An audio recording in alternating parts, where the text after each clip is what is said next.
കളമശ്ശേരിയിലെ നിർദ്ദിഷ്ട ജുഡീഷ്യൽ സിറ്റിക്കായി ഭൂമി ഏറ്റെടുക്കാനുള്ള സർക്കാർ നടപടിയെ എതിർത്ത HMT. ഭൂമി സർക്കാർ നിർബന്ധമായി ഏറ്റെടുക്കാനാവില്ല എന്ന നിലപാടിലാണ് HMT. ഭൂമിക്ക് സർക്കാർ വാഗ്ദാനം ചെയ്ത് കുറഞ്ഞ നിരക്കാണ്. ഏകപക്ഷീയമായ ഭൂമി ഏറ്റെടുക്കൽ അനീതിയും ബാധ്യതയും സൃഷ്ടിക്കുമെന്നും സുപ്രീം കോടതിയിൽ കമ്പനി അറിയിച്ചു. 27 ഏക്കർ ഭൂമി ഏറ്റെടുക്കാനാണ് സർക്കാരിന്റെ നീക്കം. ലേബി സേന്ദ്രൻ വിവരങ്ങളുമായി. ലേബി, ഇപ്പോൾ കളമശ്ശേരി ജുഡീഷ്യൽ സിറ്റി ഭൂമി ഏറ്റെടുക്കലുമായി ബന്ധപ്പെട്ട് HMT കോടതിയിൽ പറഞ്ഞിരിക്കുന്ന കാര്യങ്ങൾ എന്താണ്? സ്മൃതി, കോടതിയിൽ പറഞ്ഞിരിക്കുന്ന കാര്യങ്ങൾ ഇതാണ്. നിർദ്ദിഷ്ട ഭൂമി സംസ്ഥാന സർക്കാരിന് നിർബന്ധമായി ഏറ്റെടുക്കാനാകില്ല. ഭൂമിക്ക് സംസ്ഥാന സർക്കാർ വാഗ്ദാനം ചെയ്തത് കുറഞ്ഞ നിരക്കാണ്.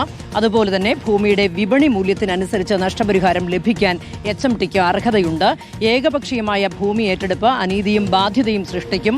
ഒപ്പം തന്നെ ഭൂമി ഏറ്റെടുക്കാനുള്ള സംസ്ഥാന സർക്കാർ തീരുമാനം നടപടിക്രമങ്ങൾ പാലിക്കാതെയാണ്. ഭൂമി ഏറ്റെടുക്കാൻ അനുവദിക്കണമെന്ന സംസ്ഥാന സർക്കാരിന്റെ ആവശ്യം അംഗീകരിക്കരുതെന്നാണ് HMT കോടതിയിൽ ആവശ്യപ്പെട്ടിരിക്കുന്നത്. സ്മൃതി, ഇത് സംബന്ധിച്ചുള്ള ജുഡീഷ്യൽ അക്കാദമി കളമശ്ശേരിയിൽ തുടങ്ങാനുള്ള തീരുമാനം HMTയിൽ നിന്ന് 27 ഏക്കർ ഭൂമി ഏറ്റെടുത്തുകൊണ്ടാണ് ജുഡീഷ്യൽ അക്കാദമി തുടങ്ങാൻ സർക്കാർ തീരുമാനിച്ചത്. ഇതിന് മന്ത്രിസഭ അംഗീകാരം നൽകിയത് കഴിഞ്ഞ വർഷം സെപ്റ്റംബർ 24-നായിരുന്നു.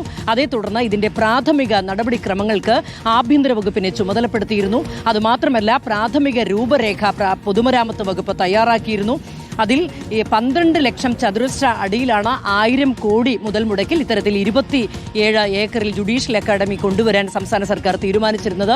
അതുമാത്രവുമല്ല, ചീഫ് ജസ്റ്റിസിന്റെ കോടതിയടക്കം 61 കോടതി മുറികൾ, ഒപ്പം തന്നെ ജുഡീഷ്യൽ സംവിധാനം, വളരെ വിശാലമായ ഒരു ജുഡീഷ്യൽ സംവിധാനമാണ് സംസ്ഥാന സർക്കാർ വിഭാവനം ചെയ്തിരുന്നത്.